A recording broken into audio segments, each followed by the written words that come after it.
পহিলা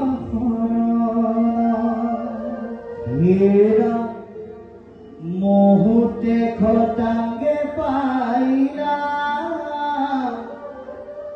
পৰম গতিক জিয়া সাতদিন তুমি চিন্তা কৰা কি হেৰা এহি বুলি কহিলা ৰণ যোগমুনি যাক কহি আছে হৰি ব্ৰহ্মা তয়া পুৰি হেৰা সংসাৰ তৰণ পথ আছে অসখ্যাত হেৰা মনে কবিধিৰিতাত দুষ্কৰ সাক্ষাৎ হেৰা শ্ৰৱণ কীৰ্তন কৰি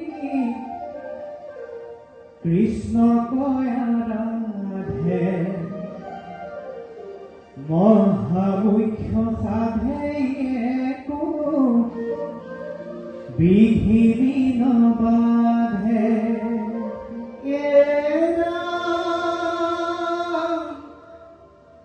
জাতহতে হুৱে গতি কৃষ্ণৰ চৰণে নাহিকে সুগময়াত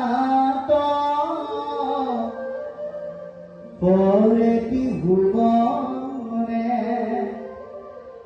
পূৰ্বত ব্ৰহ্মায়ে চিত্তে তিনিবাৰ বেদত বিচাৰি মানে পাইলা সাৰ হেৰা শ্ৰৱণ কীৰ্তন মাত্ৰ সুগম ভকতি অল্পতে উপদে গোবী দত প্ৰেমৰতি হেৰা হেমজানি মহাযত্নে কৃষ্ণ সৰ্বথা শ্ৰৱণ কীৰ্তন কৰা তেজিয়া কথা হেৰা শুদ্ধ হইবা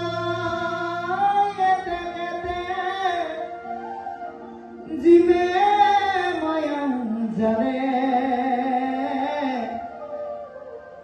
কৃষ্ণ পদ পাইবান্ত কালে হেৰা দুই অধ্যায়ৰ কথা গলৈ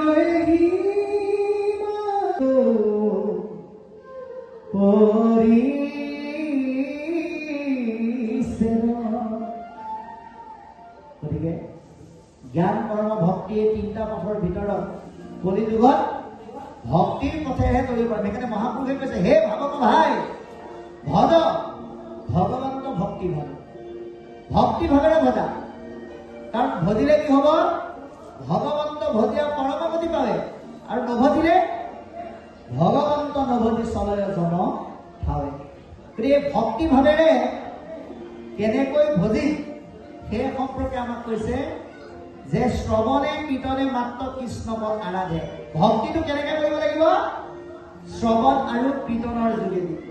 এতিয়া আমি কীৰ্তন কৰি আছো, বাপজনাই কীৰ্তন কৰি আছে, শইকীয়া বাপজনাই কীৰ্তন কৰি গ'ল আৰু আপোনালোকে শ্ৰৱণ কৰিব। অকল শ্ৰৱণ কৰিলেই নহ'ব, ইয়াত কোৱা কথাখিনি হৃদয়ত লৈ গৈ নিজৰ জীৱনত গাঁৱৰ মাজত ঘৰৰ মাজত পৰিৱেশত নিজেও চৰ্চা বা কীৰ্তন যিমানে কৰিব সিমানে আপোনাৰ পৰিৱেশৰ আপোনাৰ জীৱনৰ বিঘিনিবিলাক আপোনা আপুনি নাইকিয়া হ'ব বুলি আমাক জনাইছে।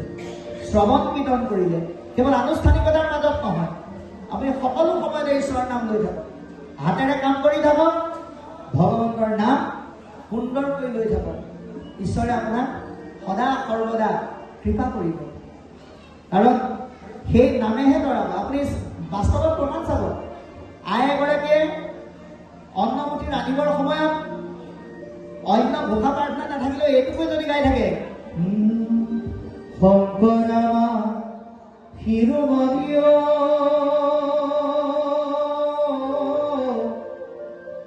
মাধৱ গণৰ মণি, দুয়োজনা গুৰুদেৱনী হৰি নামৰ ধ্বনি, ভক্তি ৰসে বুৱাই দিলে নাম অমৃত দৰি। আপুনি যদি আলু পিটিকাৰেও খাইছে সেই মুঠি অন্ন কিন্তু অমৃত হৈ যাব। কিন্তু যদি আপুনি নাম নোলোৱাকে অন্য ধৰণৰ কথা পাতি নাপাতিবলগীয়া কথা কৈ আপুনি যদি বিভিন্ন ব্যঞ্জনেৰে অন্ন বনায়, সেয়া যিমান সুস্বাদু বনালেও কিন্তু সেয়া কেতিয়াও অমৃত হ'ব নোৱাৰে। এই সিদ্ধান্তটো আমাক আজি দিছে। জাত হন্তে হৈ ৰতি কৃষ্ণৰ চৰণে, যাৰ মন কৃষ্ণৰ চৰণত একাত্ম হৈ যায়, নাহিকে সুগম আত কৰে ত্ৰিভুৱনে, তেওঁৰ কাৰণে সুগম পথ আৰু দ্বিতীয়টো নাই। যদি কৃষ্ণৰ চৰণত আমি মনটো দি দিব পাৰিলে কেনেকৈ দিব লাগিব? আমি সম্পূৰ্ণ কৃষ্ণৰ চৰণত মনটো দিব লাগিব। আপোনাৰ পোহনীয়া গৰুজনী আনক যেনিবা বিক্ৰী কৰি দিলে, আপুনি ওচৰতে বিক্ৰী কৰিছে, দুমাহৰ মূৰত গৰুজনী আহি আপোনাৰ ঘৰ ওলালহি, আপুনি যদি ভাবিলে গৃহস্থই গম নাপায়, গতিকে মই এই